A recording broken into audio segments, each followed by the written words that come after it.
Hello students, how are you? I hope you all are fine. This is your assessment worksheet number 10 for class 9, subject English. Let's start it. General instructions. This is an assessment worksheet based on the worksheets of the previous weeks.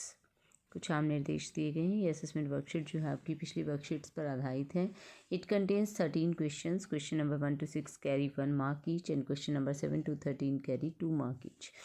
Total 13 questions हैं. 1 से 6 तक 1 number के हैं और 7 से 13 तक 2-2 number के questions हैं. Right your answer in the space provided below each question. आपको जो भी स्पेस दिया गया है नीचे प्रश्न के उसी में आंसर लिखना है. All questions are compulsory. सभी प्रश्न अनिवार्य हैं. Answer the following question based on the chapters my childhood and rain in the roof. अब इसमें 2 चैप्टर्स आपके लिए गए हैं. एक चैप्टर लिया गया माई चाइल्डहुड और एक पोम ली गई है रेन ऑन द रूफ. वहाँ से क्वेश्चंस लिए गए हैं तो इनके आंसर आपको करने हैं. Where was Abdul Kalam house located in Rameshwaram. First question ये आपको दिया गया है कि कहाँ पर था अब्दुल कलाम का हाउस रामेश्वरम में. तो कहाँ पर था? इन मॉस्क्यू स्ट्रीट. आप इसका आंसर कर सकते हैं कि मस्जिद की जो गली थी, मस्जिद वाली जो गली थी उसके अंदर उनका घर था. तो मॉस्क्यू स्ट्रीट आप इसके आंसर में लिख सकते हैं. ये एक नंबर का ही क्वेश्चन है. How did Abdul Kalam earn his first wages. Abdul Kalam ने अपनी पहली कमाई कैसे की थी? By distributing newspapers. Newspaper distribute करते थे वो. What was the name of Abdul Kalam science teacher. Abdul Kalam के साइंस टीचर का नाम क्या था? शिवा सुब्रमण्यम अय्यर जो है उनके साइंस टीचर का नाम था. What does the poet like to do when it rains. जब बारिश होती है पोइट क्या करना चाहता है? He want to lie and the poet wants to lie in bed and listen pressing the pillow and listening the rain drops की आवाज़ को सुनना चाहता है बेड में आराम करते हुए. What do the humid shadows refer to the poem. Humid से शेडोज़ जो दिया गया वर्ड वो किस चीज़ की तरफ रेफ़र करता है? क्लाउड्स की तरफ रेफ़र करता है, डार्क क्लाउड्स की तरफ.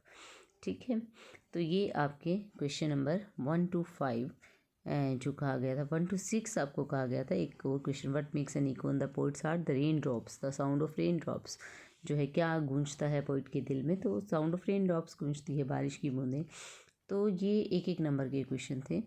इनके आंसर आप यहाँ से देख सकते हैं. ये फर्स्ट क्वेश्चन है आपका. Where was Abdul Kalam house located in Rameshwaram. कहाँ पर है अब्दुल कलाम का हाउस रामेश्वरम में? तो आंसर रहेगा मॉस्क्यू स्ट्रीट के अंदर, मस्जिद वाली गली में.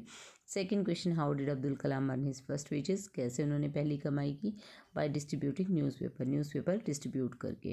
What's the name of Abdul Kalam science teacher. Science teacher का क्या नाम था अब्दुल कलाम के? Shiva Subramaniam Iyer. What does the poet like to do when it rains. जब बारिश होती है पोइट क्या करना चाहता है? The poet wants to lie in bed pressing the pillow and listening the पैटरिंग sound of rain drops. अब देखिए क्या करना चाहता है पोइट कि बेड में लेटकर पिलो को दबाते हुए और आवाज़ को सुनना चाहता है रेन ड्रॉप्स की, टप टप की जो आवाज़ है. What do the humid shadows refer to the poem. Dark clouds. Humid shadows का क्या मतलब है? काले बादल. What makes an echo in the poet's heart. Poet के हार्ट में क्या किस चीज़ की गूंज होती है? The sound of rain drops की आवाज़ आती है. What could the new teacher not tolerate about Abdul Kalam. Question number 7 है आपका कि नया टीचर क्या टॉलरेट नहीं कर पाया अब्दुल कलाम के बारे में. The new teacher could not tolerate that a Muslim boy is sitting on the front bench with a Hindu ब्राह्मण बॉय. तो जो नया टीचर था वही बात टॉलरेट नहीं कर पा रहा था, सहन नहीं कर पा रहा था कि मुस्लिम लड़का जो है पहले बेंच पर बैठा है सबसे आगे, वो भी एक हिंदू ब्राह्मण लड़के के साथ. Why did the demand for tamarind seeds increase suddenly? How did it help Kalam. tamarind seeds की डिमांड क्यों बढ़ गई थी और इससे कलाम की क्या हेल्प हुई? During Second World War, the demand for tamarind seeds increased and Kalam used to sell tamarind seeds and earned 1 anna a day. देखिए दूसरे विश्व युद्ध के दौरान अचानक से इमली के बीजों की डिमांड बढ़ी और कलाम क्या करते थे कि वो इकट्ठा करते थे बीजों को, उन्हें बेचा करते थे जो उनके आसपास प्रोविजन शॉप थी उस पर, और 1 आना कमाते थे वो एक दिन का. व्हाट कैरेक्टरिस्टिक डज कलाम से इनहेरिटेड फ्रॉम हिज पेरेंट्स. कलाम क्या कहते हैं कौन सी विशेषताएं उन्हें विरासत में मिली? आनुवंशिक आधार पर हेरिडिटी में मिली अपने पेरेंट्स से. Kalam inherited honesty and discipline from his father. अपने पिता से उनको ईमानदारी और अनुशासन मिला. And kindness and faith in goodness from his mother. और दयालुता और अच्छाई के अंदर विश्वास ये उन्हें उनकी माता से मिला. What did Kalam's family do during the annual Shri Sitaram Kalyanam ceremony. जब सीताराम कल्याणम सेरेमनी होती थी तो कलाम का परिवार क्या करता था? His family use to arrange boats for carrying idols from the temples to the marriage site. अब देखिए जब ये सीताराम कल्याणम सेरेमनी होती थी तो उनका परिवार जो था बोट्स का अरेंज करता था, जिन बोट्स के अंदर नावों के अंदर जो है मूर्तियों को ले जाया जाता था भगवान की मंदिर से मैरिज साइट तक, जहाँ पर विवाह करवाया जाता, जहाँ पर कल्याणम मैरिज सेरेमनी होती थी, वो मैरिज साइट पर उन्हें ले जाया जाता था। What feeling does every tinkle on the shingle create for the poet? क्या फीलिंग आती है पोइट के मन में जब वो हर एक जो है टिंकलिंग की साउंड सुनता है रेन ड्रॉप्स की? The poet became nostalgic and remembered his mother. वो नॉस्टैल्जिक हो जाता है पोइट और अपनी माँ को याद करता है। What did the poet dream of while listening to the rain? बारिश को सुनते हुए किसके बारे में सपने लेता है? He dreamed about his childhood memories. अपने बचपन की यादों के सपने लेता है।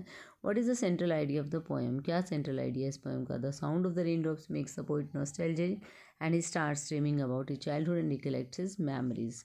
यही थीम है इस पोइट का। सेंट्रल आइडिया है कि जो साउंड ऑफ रेन ड्रॉप्स है वो पोइट को नॉस्टैल्जिक कर देती है और वो अपने चाइल्डहुड के बारे में सपने लेने लगता है, अपनी यादों को याद करता है, बचपन की यादों को याद करता है। तो इस तरीके से ये आंसर्स आपको सारे मिल जाएंगे। I hope you understood the worksheet. Thank you. Stay safe.